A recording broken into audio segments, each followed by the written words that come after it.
Hoje eu separei 5 principais erros que eu vejo com grande frequência em obras e na parte de decoração também.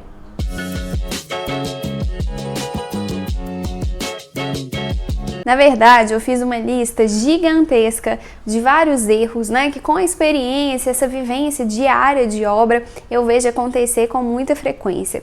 Mas eu selecionei os 5 principais. Então, dependendo de como for esse vídeo, se vocês gostarem, tiverem dúvidas, eu faço outros vídeos com mais erros que eu vejo acontecer também. Então é muito importante, se você está chegando aqui, é o primeiro vídeo que você vê, se inscreva já no canal, todas as sextas-feiras tem um vídeo novo, ativa um sininho que tem aqui do lado também, assim você não vai perder nenhum vídeo, nenhum tema, tem temas super diferenciados todas as semanas, e também curte o vídeo, que isso vai me ajudar a entender se você gostou ou não, para que eu faça outros vídeos com conteúdos relevantes para você. Então vamos começar. O primeiro erro que eu mais vejo acontecer: cliente definir os eletros depois de tudo executado, de projeto, marcenaria, marmoraria, depois de tudo pronto. Por que que isso é um grande erro? Todos os eletros, eles têm medidas de segurança, têm especificações técnicas que precisam ser respeitadas para que eles sejam instalados. Mas Tainara, vamos lá, fala mais claramente para a gente entender, né? Você está sendo muito técnica. Vamos lá, vou explicar para vocês de uma forma mais clara. Quando você define um cooktop, ele precisa ser encaixado ali na pedra. Então tem uma medida de corte que precisa ser feita na pedra para encaixar. Às vezes você escolhe um modelo que seja um pouco mais largo e aí a bancada ela precisa ser mais larga também. Então isso tudo tem que ser conversado antes. Se você quer ter uma lava-louça, é importante você não só falar que você quer uma lava-louça, mas falar qual o modelo da lava-louça. Se ela é de embutir, se ela não é, qual que é o tamanho dela, se ela vai ficar direto no piso ou se ela consegue ficar em cima daquele ressalto, sabe, que tem embaixo da bancada. E aí também deixar toda a parte de infraestrutura, o dreno, os pontos, tudo que precisa ser deixado ali, né? O arquiteto vai ler o manual do produto que você escolheu e ver tudo que precisa ser, toda a preparação que precisa ter para receber esse eletro. O forno de embutir, o micro-ondas, se ele é de embutir ou não, porque isso também vai interferir no corte da marcenaria, se é um forno a gás ou não, para saber se vai precisar deixar o ponto a gás. A geladeira também é super importante, porque tem alguns modelos que precisa de um ponto de água para alimentar a geladeira quando tem aqueles filtros na frente, sabe? Então precisa deixar um ponto de água.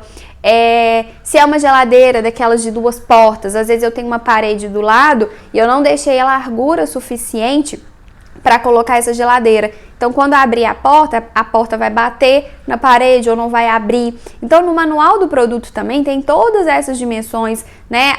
Tem a dimensão do produto e as dimensões laterais que eu preciso deixar em cima também se eu for fazer um armário. Então, tudo isso o seu arquiteto vai pesquisar e vai te auxiliar na hora da execução. Mas é muito importante que você sente com ele antes e passe tudo, todas as especificações de todos os produtos que você quer ter. Na lavanderia também, se você vai ter uma lave seca, se vai ser só uma máquina de lavar, né? Então tudo que você quer ter é importante. Ele pode até te ajudar também com essa experiência dele, né? O que ele já viveu com outros clientes, alguns produtos que são melhores, outros que não funcionam tão bem. Então te ajudar a fazer essa pesquisa de mercado. Mas defina isso com ele antes de executar todo o projeto, toda a marcenaria, marmoraria, para evitar gastos futuros, né, gastos desnecessários, porque às vezes a marcenaria ela tá lá pronta e aí você já comprou também o eletro depois, não encaixa ali, então ou você vai ter que refazer a marcenaria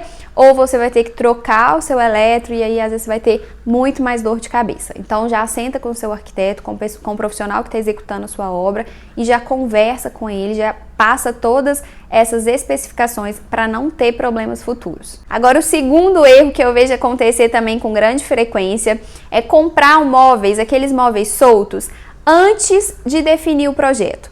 Por que que isso é um grande problema? Eu sei que a ansiedade é grande quando a gente começa a reformar, construir, a gente quer começar a comprar os móveis, né? Já quer começar essa etapa. Mas espere um pouquinho, espera pelo menos ter as medidas certas do seu projeto. Porque às vezes, por exemplo, uma mesa de jantar, Você compra uma mesa de jantar, às vezes, grande demais, que vai ficar muito apertado, porque existem algumas medidas, aí seu arquiteto vai te auxiliar nisso, algumas medidas para conforto, algumas medidas entre a mesa e a parede, por exemplo, para conforto mesmo, né? Quando você arredar a cadeira, tiver alguém sentado, arredar a cadeira, ainda ter um espaço de circulação ali atrás. Quando alguém quiser sair, não ter que ficar pedindo a pessoa do lado para chegar para frente, para poder passar, né? Então tudo isso é importante. Às vezes também você pode comprar, por exemplo, um sofá pequeno demais para sua sala e aí vai ficar desproporcional. Então espere ter todas essas medidas para comprar esses móveis soltos. Terceiro erro, usar estilos diferentes em ambientes integrados. Eu já falei algumas vezes, hoje é muito tendência a gente ter ambientes integrados juntos, né? Sala de TV, sala de jantar, cozinha, né? Hoje a gente vê muito esses ambientes todos integrados. E aí eu sei que alguns clientes gostam de vários estilos, se identificam com vários estilos. Por exemplo, industrial, moderno, clássico, né? Alguns estilos eles até combinam juntos, mas aí você precisaria estudar um pouco mais as características de cada um deles para entender o que dá para fazer junto, né? Que vai ficar harmônico. Mas o meu conselho é que você defina um único estilo para esses ambientes que estão integrados, tá? Estudar um pouco a paleta de cores deles, né? Para que fique harmônico. É importante ter essa harmonia, que esses ambientes, a gente fala muito que os ambientes, eles conversem, né, entre si. É exatamente que eles tenham uma harmonia entre eles. Ah, Tainara, mas eu me identifico com vários estilos, eu vou ter que ter um estilo só na minha casa inteira? Não. Eu estou falando de ambientes integrados. No seu quarto, você pode ter, por exemplo, nesses ambientes, um estilo moderno. E lá no seu quarto, você tem um estilo clássico. No quarto do seu filho, por exemplo, um estilo industrial. Não tem problema nenhum. Só estou falando que em ambientes integrados vai ficar mais harmônico ter um único estilo. Quarto erro. Deixar as laterais dos revestimentos aparentes. Eu sou uma pessoa mega perfeccionista, então isso me incomoda muito. Para algumas pessoas pode até não ser um erro, né? Mas para mim, que sou perfeccionista, isso me incomoda. Por quê? A maioria dos revestimentos, dos porcelanatos, das cerâmicas, eles não têm acabamento na lateral, não tem um polimento, né? Então fica aquela lateral feia, e aí eu não acho que fica bonito quando fica aparente essa lateral. Por exemplo, eu tenho uma janela, né, e aí eu venho com o revestimento e aí essa lateral dele vai ficar aparente. Como que eu posso resolver isso? Ou eu posso virar ele na janela, né, de forma que a janela vai ficar toda enquadrada por esse revestimento, ou eu posso vir com uma pedra, né, qualquer pedra, um mármore, um granito, e aí vai depender do que você escolher, eu venho com essa pedra fazendo essa moldura. Ela pode ficar faceada com o revestimento, ou ela pode sobressair um pouco, de forma que ela até vai cobrir essas imperfeições de corte, né? Também não tem problema não. Quando você virar esse revestimento, cuidado com o acabamento, né? Faça o acabamento em meia esquadria e tenha um bom pedreiro para fazer esse acabamento bem perfeito, porque em alguns casos também não fica tão bom. Uma outra forma que a gente pode resolver, quando você colocar um revestimento e o outro encaixado, né, sem ser em meia esquadria, uma opção é colocar cantoneira também. Aí tem cantoneira de alumínio, de inox, né, tem vários materiais. Eu não gosto muito, não acho que fica tão bonito, mas algumas pessoas gostam e pode ser uma opção também para não deixar essas quinas aparentes.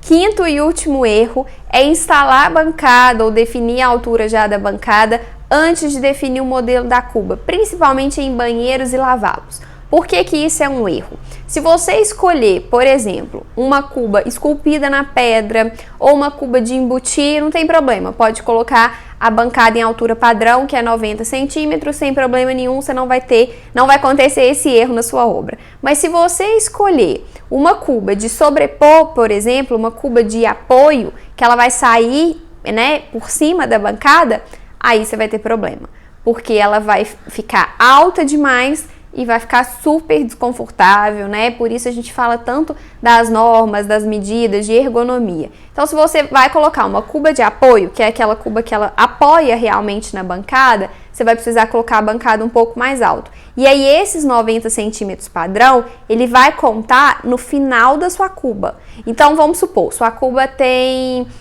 10 centímetros de altura. A bancada ela vai ser instalada com 80 centímetros de altura. Conseguiram entender? Então, por isso é importante, defina o modelo da cuba primeiro, para depois definir a altura que essa bancada vai ser instalada. Então, esses foram os 5 principais erros que eu separei para falar hoje aqui com vocês. Tem vários outros, né, que eu vejo também acontecer, e se você quer saber mais sobre eles, curte o vídeo aqui e deixa também um comentário, para eu entender, para eu saber que você realmente quer que eu faça um outro vídeo com mais erros e mais problemas.